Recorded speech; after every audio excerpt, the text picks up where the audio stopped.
Okay, motion to go into open session. So moved. And a second? Yeah. Second. All in favor? All right. Okay, I left the schedule in front of you. I don't know if that got emailed out to everybody, but just in case, that's what it looks like going forward.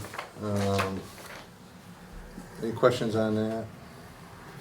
Seeing none, I'm gonna move right into our grant conversation. We've done this a number of years now. And I will tell you that this is the first year that I'm not so pessimistic. I guess I'm a little pessimistic. I'm not as pessimistic as I usually am. Sorry.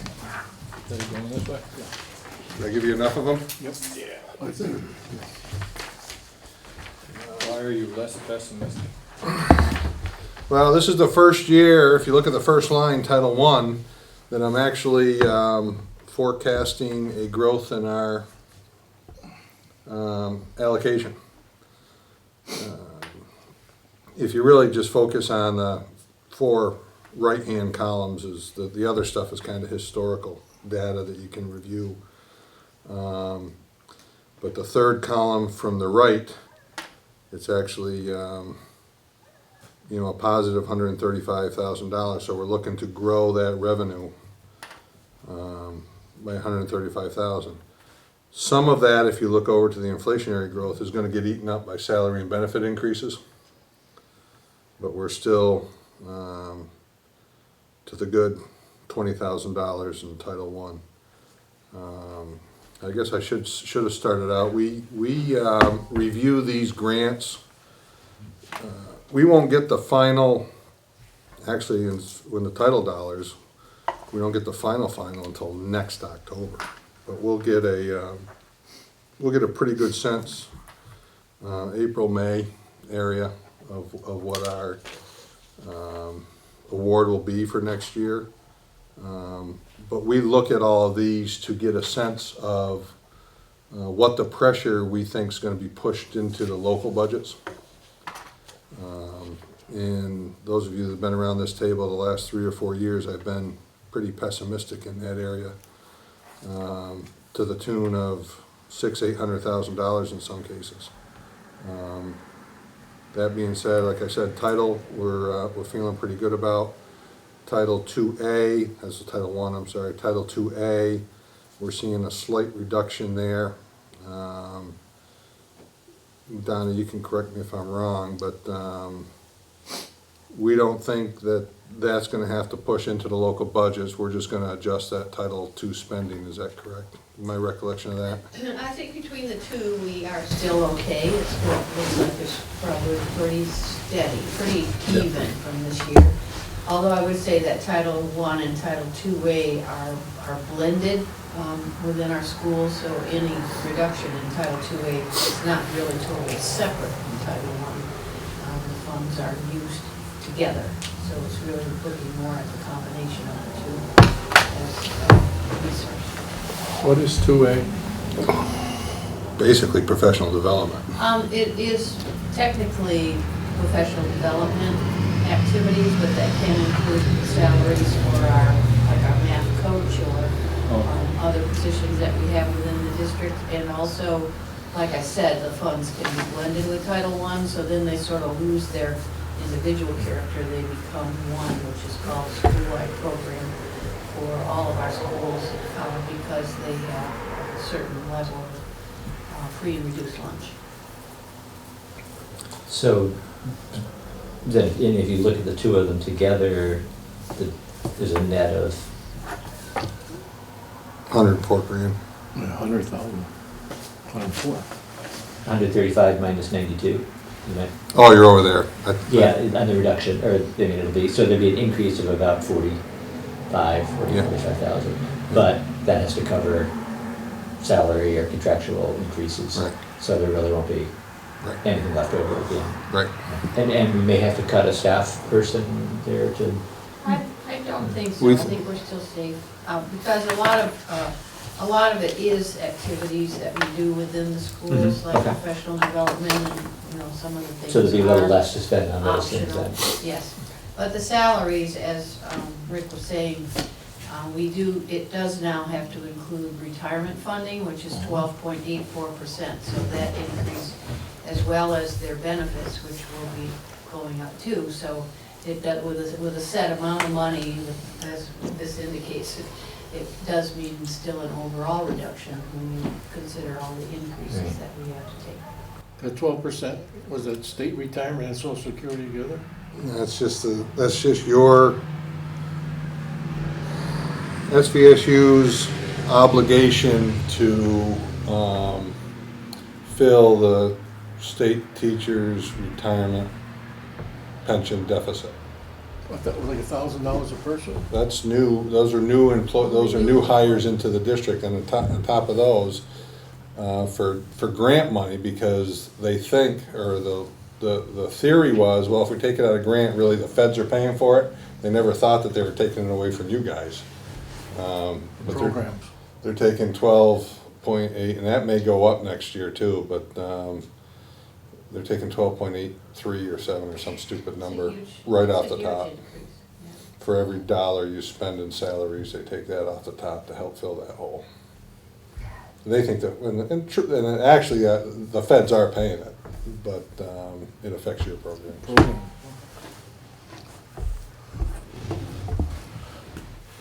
Any other questions on the titles? IDAB is, relatively flat.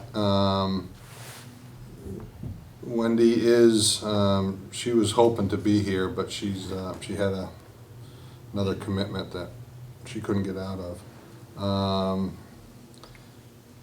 There is some minor cost shifting into the local budgets to the tune of, I think she's gonna actually move about 75,000 to 100,000 into the local budgets.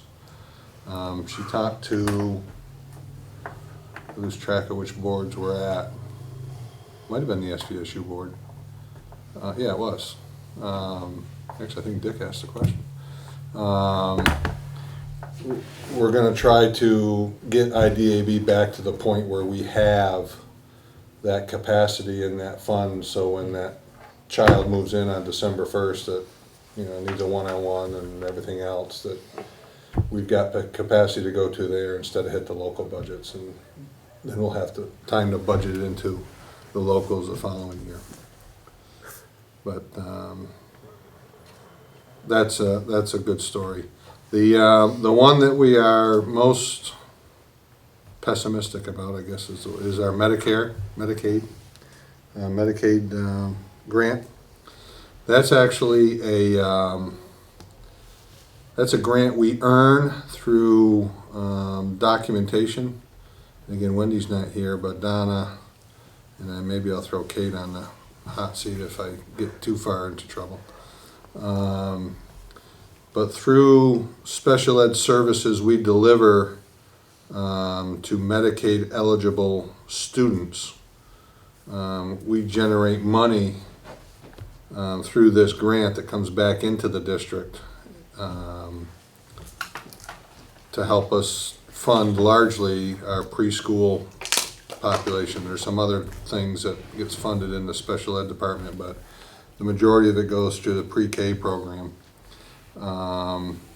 Through a series of unfortunate circumstances over the last year and a half, we've had turnover with our Medicaid clerks, and we have not generated the revenue that we should or could expect to get out of that program. So you see from FY16 to 17 a $140,000 reduction in that program. That may not sound like a lot, but on a $450,000 budget, it's a sizable percentage. Sure, yeah. And you will see a good portion of that, if not all of that, flowing into the pre-K budget when we go through that in detail in a couple of weeks. So we have two Medicaid clerks, right? We now have, we were at full strength 2 or 3 weeks ago. Mhm. Is Alicia back from her? Yeah. She So did hire someone, and then did you hire someone to take that person's place? Okay. yeah, we got to about full strength about 3 weeks ago. Yeah, it's a shame if you know, for that much money, even if you had to pay someone 30, because you're not billing, you could make 100, so, you know, it's, Well, the problem is you can't put just anybody in that seat. It's a very detail-oriented, Oh. complex okay. billing procedure, function, I don't know what the word is I'm trying to say, but Okay. it's, Well, it's very interrelated with the services in the schools. So you know, it's and it requires Management. requires significant communication with special ed department and teachers in particular, in cooperation with all of those people, and it's a complex. So if the kid's family's in Medicaid and you're doing something in the school that's Medicaid coverage, you have to bill each individual kid, each individual You don't bill the kids, you. No, I mean, but Medicaid in the name of the kid, Right, so there's a lot of billing there, a And- lot of and- paperwork. yeah, and one of the complicators too is the parents are sometimes reluctant to sign off to allow you to do it, because they think they're gonna lose some services somewhere else, but they don't. So it takes a little bit of education sometimes to get them on, so it's a complicated, detail-oriented, but we think we've got two quality ones down there right now. We are, even in the last 3 weeks, I've seen improvement in the revenue, just not to the degree enough where I feel comfortable making that change. So if you look at the bottom right-hand corner of, a loss of just over 300,000, That's a lot. we won't be pushing that much into the districts. I think what we plan on pushing into the districts is probably about 250, which is gonna be largely through the pre-K program. And all that pre-K program, that doesn't go to the SVSU budget? Oh, it will. It's gonna go into you'll see that. Kate and I are currently, working out those details, but you'll see that at, your December 3rd meeting. You'll see those details. On the Medicaid line, 2 years ago, there was also a steep reduction, even bigger reduction. Was it a similar situation where we didn't have the clerks? Yeah, it's a very difficult job. And then we managed to find people who could do it last year. Yeah, and we, Lost you know, some our longtime experienced one retired last April, May. He was doing some significant work for us, and it's been a struggle to get back up to speed with full strength.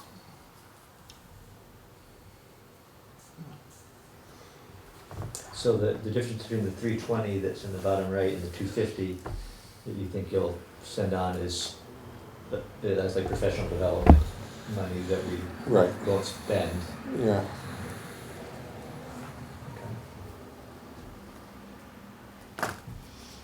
Actually, we're losing, I see what the state is like $15 million in arrears with their Medicaid program.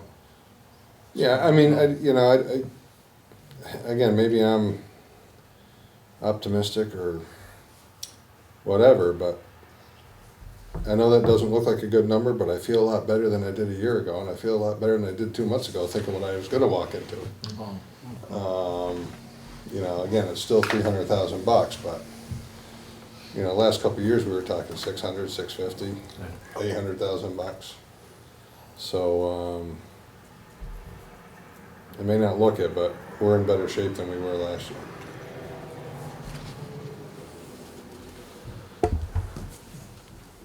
Any other questions on that one?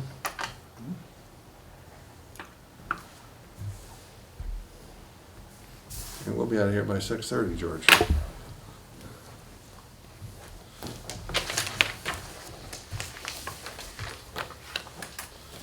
So,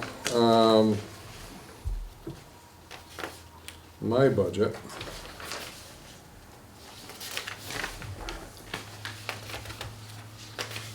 Which covers a number of different functions within the SU budget. Is that clerk in your department, since it's billing and money, or is it in a different department? What's that? Those Medicaid clerks, are they assigned to your department? No, there's, Wendy supervises them. Yeah, okay. I oversee the dollars generated, and I just track those and forecast those, but Wendy supervises those people because they have to spend so much of their time working with sped teachers and, you know, communicating with them and collaborating with them, that it makes more sense for them to be under her supervision. So this is the format we've used the last couple of years. It seems to have worked well, and we will continue to do this unless you guys tell us to do something different, and if so, we'll switch in midstream here.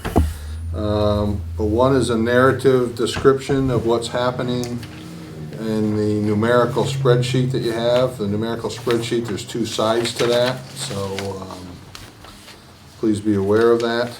If you look at the very top of the narrative, you'll see that this section is going to cover the audits, which is a function 2310, treasurer, which is function 2313, finance department, which is my department, 2500, building operations, which lights and heats and stuff of this facility that we're sitting in, is 2620. And the new one is transportation, 2711. If any of you have been sleeping under a rock the last few months, there's been great discussion about consolidating transportation at the SU, and the board took action on that at its meeting a couple weeks ago. And so for the first time, you will see the effects of that. So if you look at all those functions as a whole, you'll see that the budget's up a little over $900,000, but that's kind of a misnomer. That is purely a cost shift from the local budgets into the SU budget as a result of statute and the discussions we've been having over the last few years. If you isolate transportation, we're looking as a whole of a just under $16,000 reduction, or about 2.3% reduction in the budgets. None of my budgets are affected by grants, so you see zero there that have been increased or decreased as a function of the grants. You will see that in some of the other districts, or some of the other reports that directors may give you of what the grant impact has been on their budget. Most notably Kate, when she puts hers together, there will be some numbers in there. And then the two big areas, there's the audit. We have a new auditing firm that started this year. We went out to bid. That audit has come in less money than not only did we budget for this year, but also less costs than we've had the previous years. They work out all right? Yeah, so far we're doing well. They're a little behind schedule. We were supposed to have some draft audits a couple weeks ago, and they're a little bit behind schedule, but I won't get too worried until the 1st of December. I will take the moment here to plug my staff. Any of you who have been on this board for any length of time, you've seen that audit number come down consistently over the years, and that's a function of my staff the fantastic job that they do, and there's very little back tracing that the auditors need to do, and so we are saving some significant money as a result of that. The next section is the finance function, and that's a little complicated. It's a net reduction of just under $6,000, or just under 1%. There's roughly, to compare to one to the other, there's roughly there was roughly a $66,000 inflationary growth in salary and benefits. We're moving one FTE from my function into the HR function of about 60, well, not of about, that equals 61,000. And there's some miscellaneous expenses that are going up, travel and dues and fees and stuff, of about $1,700. And we're reducing the salary adjustment pool of $13,000. So all that nets out to $5,900 reduction. Down under the detail, the only real significant number again is that transportation number of 917. For the benefit of those on TV, I'm just going to read the next section because I think it is important, because it'll take a little bit of education for the public to understand. Although the SU budget, and we've seen this in the past years with cost shifting that's come into the SU. If nothing else happens in any other department, it's going to go up roughly $1 million just because of this cost shift. And it's just a double accounting mechanism by the state. Because if you look down below, we're actually going to see in transportation cost a reduction of $231,000. We're going to grow roughly $1 million for transportation, but by the time we assess that out to the member districts, they will realize as a group, collective group, a savings of $231,000. So just let me read this for the people on TV for a second. Hopefully it's written semi-intelligently. I had 3 or 4 people edit me because I'm not a narrative person, I'm a numbers guy. As the chart above shows a shift in transportation to the SU budget resulting in an increase of $917,400. The chart below shows the cost of the member districts as a net reduction of $231,473 from the FY16 budget to the FY17 budget. Of the net reduction, $134,909 is a result of contractual changes in the runs at Mount Anthony, the bus runs at Mount Anthony. Please realize the allocations below are estimated on FY16 equalized pupils. It will change slightly based on the FY17 equalized pupils when they are finalized in early January. So if you look down below, there clearly are some winners and losers. I see one loser. What's that? I see one loser, Bennington. Well, there's actually 2 losers. Well, Woodford's on there.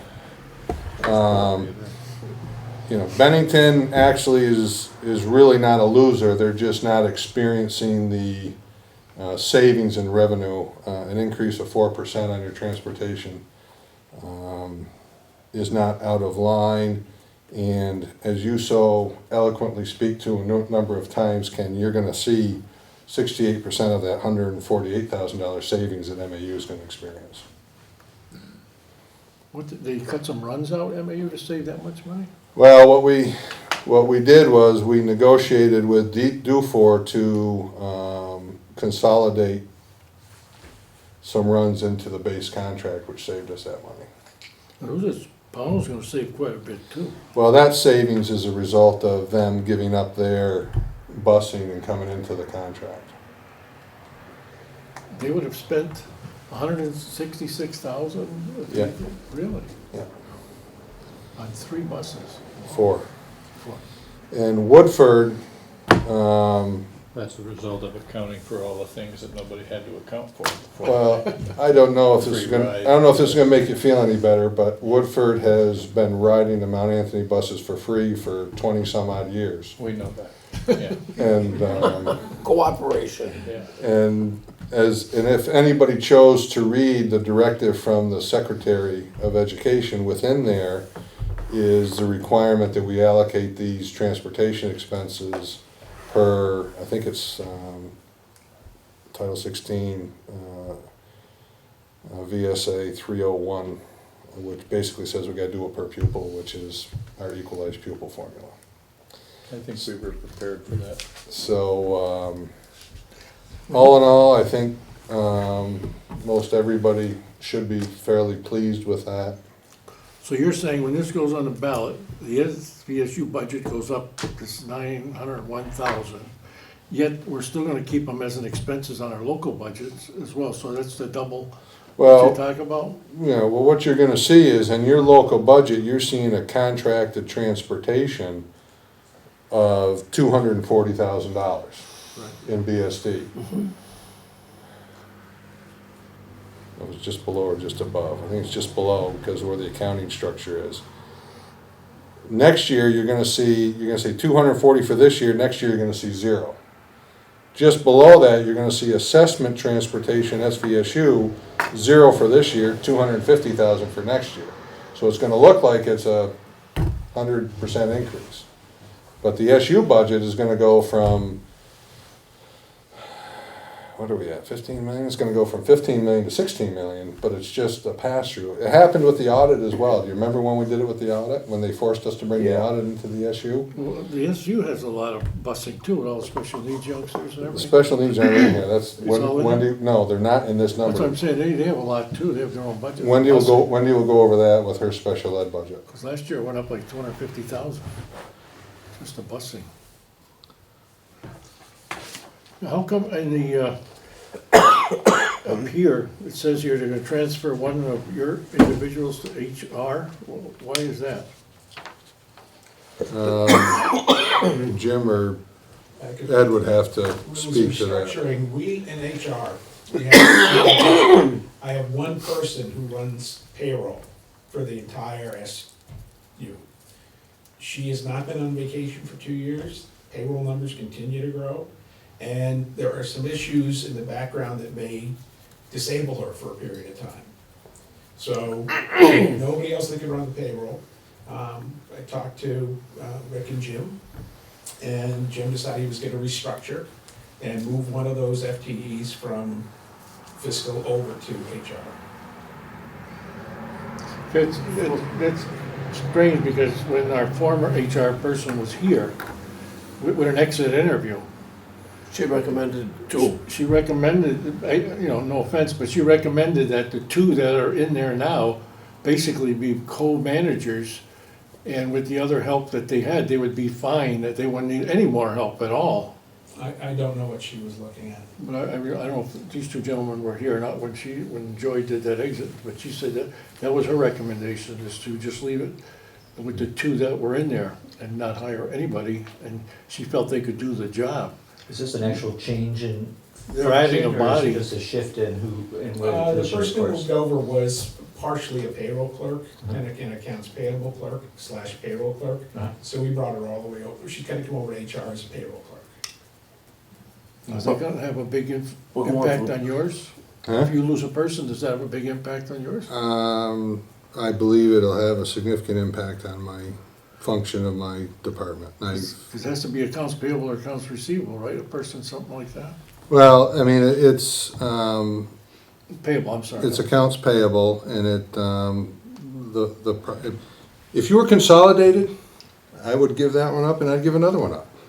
But the problem is you're not, and I am, and Jim knows this and Ed knows this isn't a secret, that, I am concerned about what that'll do to my department.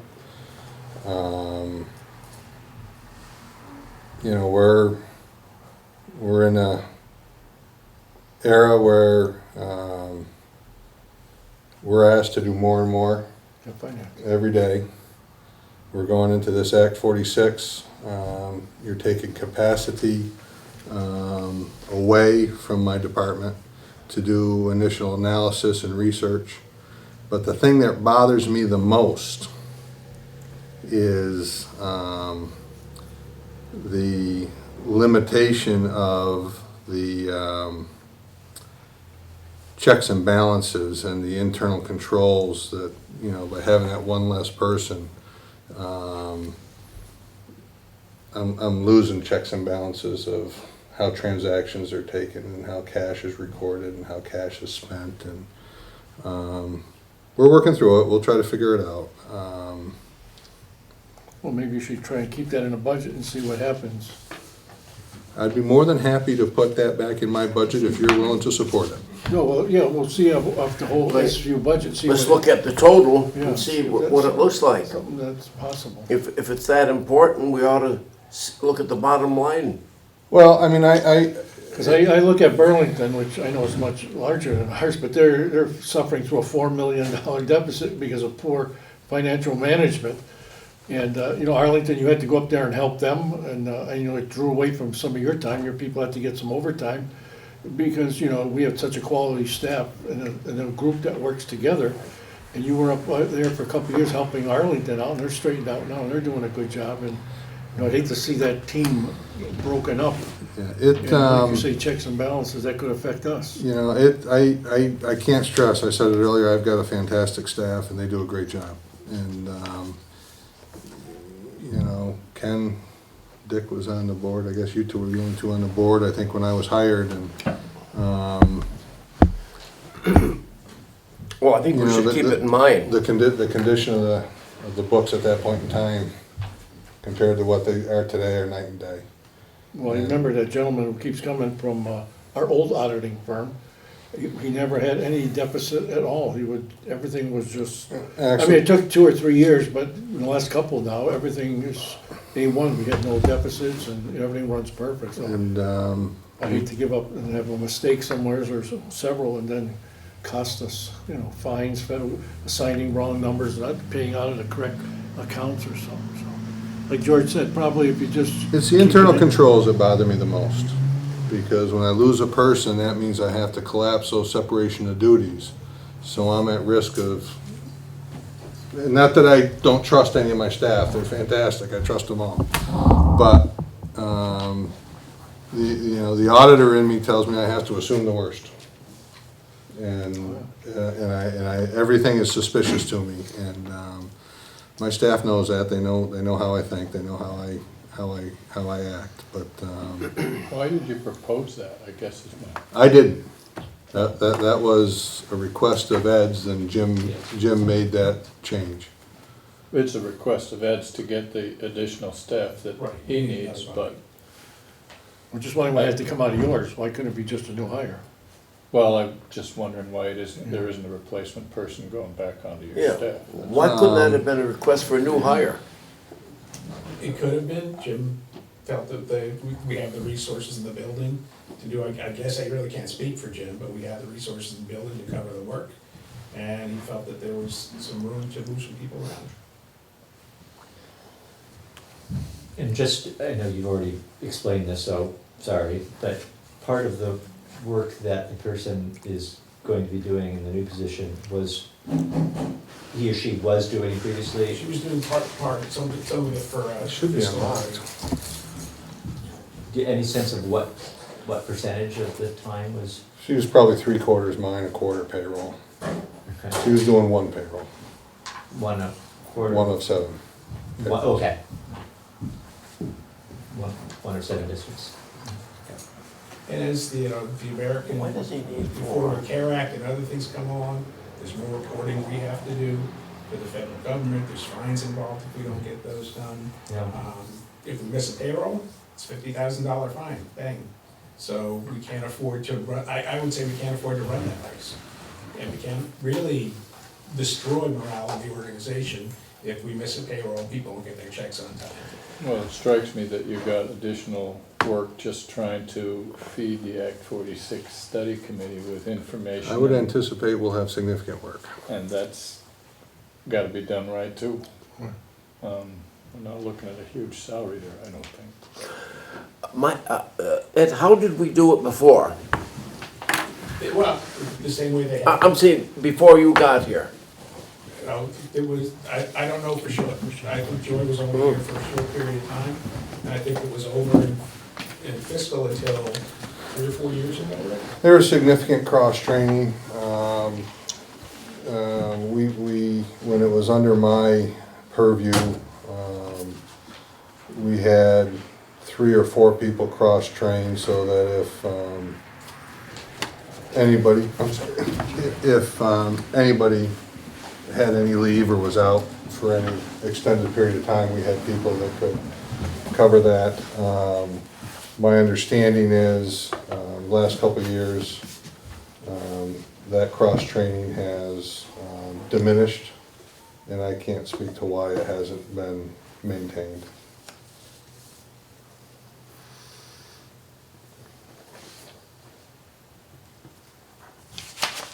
But adding an additional person would solve both problems. Yeah, I think, you know, So at least give us something to look at.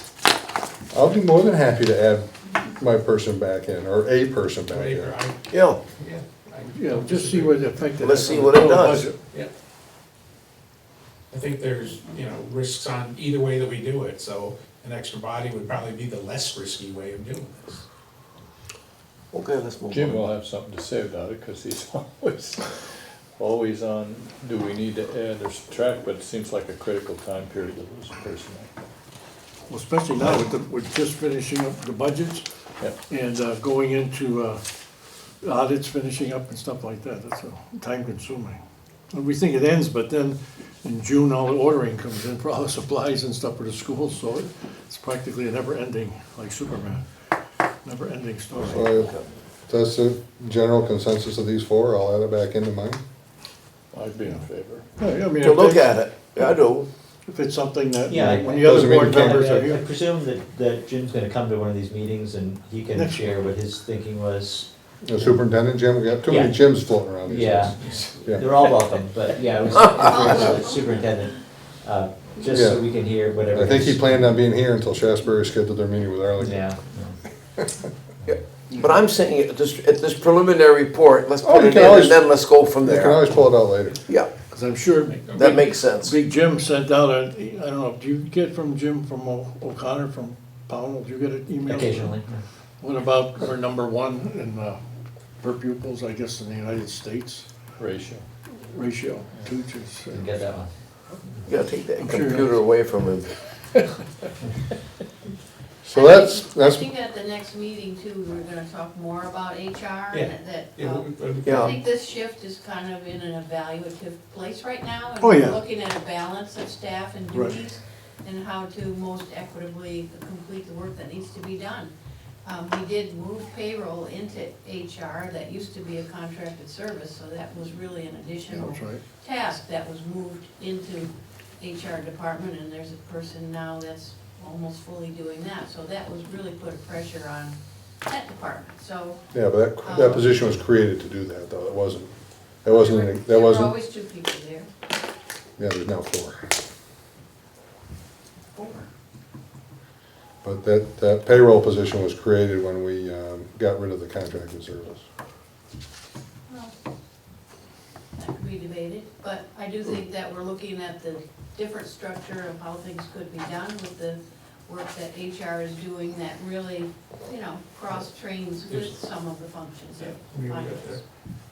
So I think that we're kind of in the middle of evaluating that, and may have more information by the time we look at the HR.